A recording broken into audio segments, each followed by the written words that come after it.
You didn't vote for this. Not when your rent jumped 40% in 2 years. Not when your savings were silently eroded while Wall Street made record profits.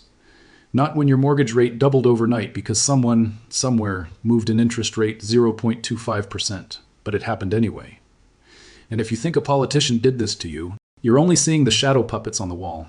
The real power didn't come from the White House or Downing Street. It came from behind a curtain, inside a room with no cameras, no press, no democratic oversight. A place where men and women in suits whisper in acronyms and move markets with a single paragraph. I spent over 3 decades inside that room. I worked at the Federal Reserve, the Bank of England, and yes, the Bank for International Settlements. I moved my family to London just before the 2008 crisis. I sat in the meetings. I saw how policy is made, how crises are managed, how the rules are bent quietly in real time.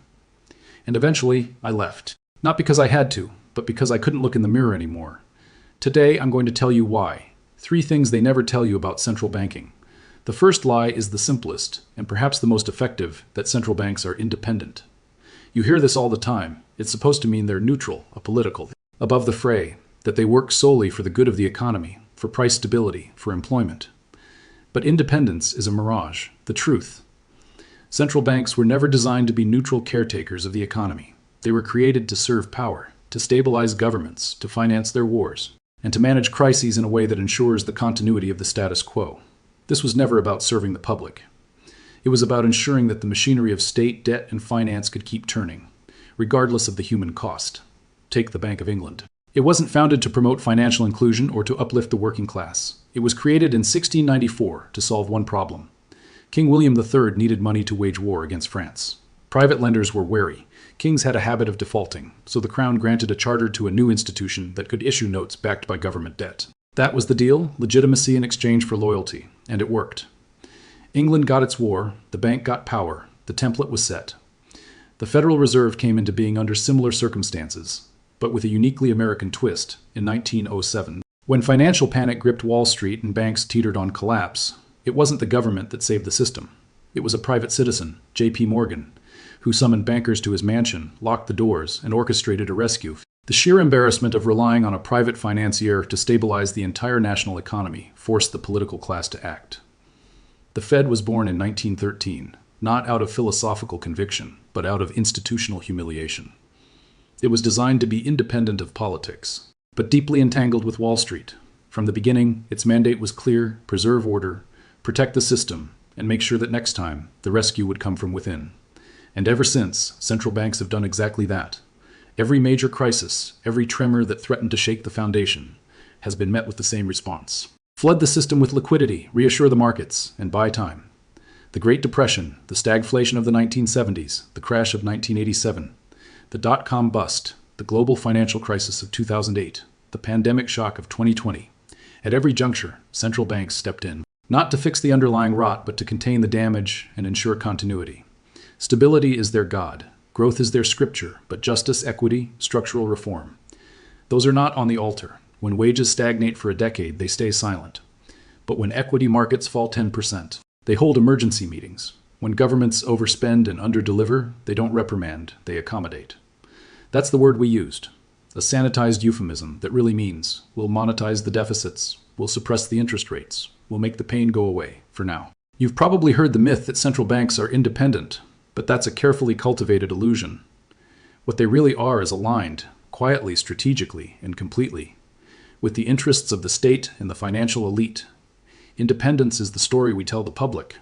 Alignment is what we practice behind closed doors. And here's where it gets darker, because central banks don't just stabilize, they decide. They choose who survives and who suffers. They pick winners and losers. And if you're watching this, chances are you weren't on the winning side. When the Fed prints trillions to buy government bonds and mortgage-backed securities, it isn't neutral policy. It's a direct injection of wealth into the hands of those who already own assets: Wall Street, hedge funds, corporate titans. When interest rates hover near zero for a decade, it's not to boost your paycheck. It's to allow corporations to gorge on cheap debt, buy back their own stock, inflate their share prices, and reward their executives. But when rates finally rise, that's when you feel it. Your mortgage doubles, your rent skyrockets, your credit card bill compounds. Your dream of owning a home evaporates. Small businesses can't borrow. Students can't refinance. Households buckle under the weight of tightening policy. You were never the intended beneficiary. In 2008, we were told we had no choice, that the entire financial system would collapse unless we bailed out the banks. So we did. We saved the institutions that caused the crash while millions of people lost their homes, their jobs, and their futures. In 2020, we were told again, no choice. The pandemic, the lockdowns, the panic, so we bailed out the markets once more. Trillions flowed into the financial system. Stock markets soared. Billionaires added billions. Meanwhile, inflation crept into your grocery bill, your rent, your utilities. So ask yourself, why is it always the banks, the corporations, the markets that get rescued? Why not student borrowers crushed under decades of compounding interest? Why not renters one paycheck away from eviction? Why not ordinary working people trying to survive in a system that never really worked for them? Because in the eyes of the system, they're not systemic. You're not systemic. The tragedy is not just that the game is rigged, it's that it was never even pretending not to be. Because central banks manage systemic risk, and in the eyes of the system, you are not systemic. The third thing they never tell you is that we are living in a vast, uncontrolled monetary experiment. The gold standard died in 1971. Since then, money is backed by nothing but faith.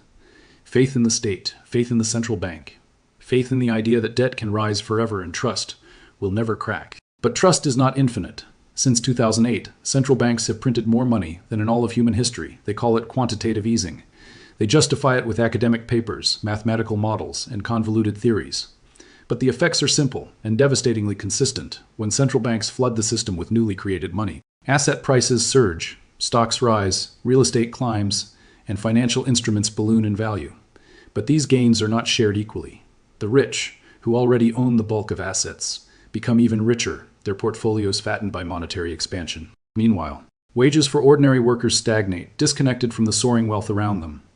The cost of living creeps upward, but paychecks do not.